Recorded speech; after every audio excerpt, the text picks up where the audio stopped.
Hello. Welcome to another presentation focused on shooting attempts in the NHL regular season. This time, we'll take a look at the shooting activity of selected players between the 2007-08 and 2023-24 seasons. All data and analysis presented here are derived from statistics provided by MoneyPuck.com. Who are we comparing today? I've selected players who ranked among the very best in the NHL during the given period. Alex Ovechkin, Connor McDavid, Evgeni Malkin, Leon Draisaitl, Nathan MacKinnon, Patrick Kane, and Sidney Crosby. From a statistical perspective, not all of these players were active in the NHL throughout the entire time frame. Only Sidney Crosby and Alex Ovechkin played during the full period. The last to enter the NHL was Connor McDavid, who debuted in the 2015-16 season. Naturally, the length of a player's NHL career affects some of the metrics we'll be discussing today. But let's not get ahead of ourselves. We'll go through everything step by step. Today's video will focus primarily on tables that illustrate the player's performance. Let's start with the types of shots based on the number of attempts. Unsurprisingly, Alex Ovechkin leads this category with over 8,000 shot attempts. He also dominates in the number of snapshots and slap shots. What might be surprising is the relatively low number of backhand shots, only 392 attempts. In this category, Sidney Crosby leads with 882 attempts, and he also frequently tries deflections, a total of 518 attempts. Connor McDavid is also active with the backhand, recording 426 attempts, while Patrick Kane clearly dominates in wrist shots. Switching to percentage-based data gives us a clearer picture of each player's shooting preferences.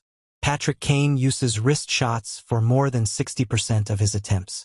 Nathan MacKinnon is similar with 59%. In contrast, Leon Draisaitl opts for wrist shots in only 41.83% of cases. Sidney Crosby shows a diverse shooting style. Backhand, slap shot, and snap shot each make up between 10 to 16% of his total shots. The percentage breakdown also highlights the tendency for powerful shots among certain players. Ovechkin finishes 35% of his shots with either a slap shot or snap shot. Draisaitl follows with 38%, and Malkin with 32%. Now let's look at shooting accuracy.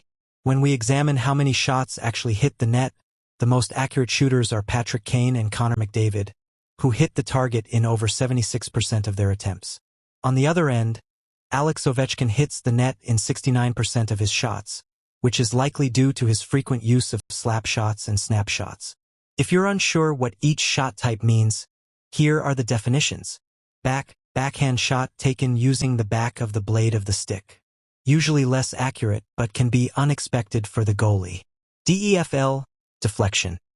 A redirected shot where the puck changes direction after being touched by another player, typically in front of the net. Slap shot. A powerful shot with a full windup, often taken from a longer distance. It has high speed but requires more time to execute. Snap shot. A quick shot with a short windup, combining elements of a wrist shot and a slap shot. Effective for fast releases. Tip in. A subtle redirection of the puck into the net, usually from close range. Often overlaps with the concept of a deflection. Wraparound shot, where the player skates around the net and attempts to score from the opposite side. Wrist shot taken using the wrists, the most common type. Quick, accurate, and requires minimal preparation. Finally, let's examine what happens after a player's shot, how the play continues. Interestingly, although Patrick Kane most often shoots with a wrist shot, nearly 40% of his attempts result in the play continuing outside the offensive zone.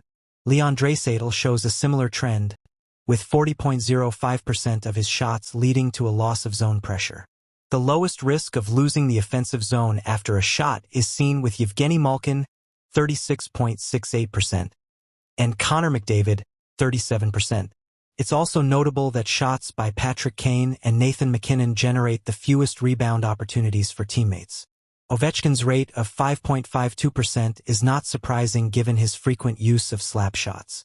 Additionally, Patrick Kane's wrist shots result in the highest percentage of goalie freezes.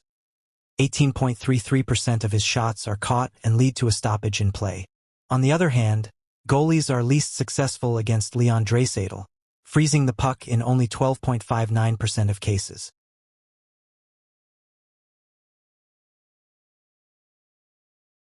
If you're unsure what each post-shot action means, here are the explanations. Shot play continued outside zone. The play continued outside the offensive zone after the shot.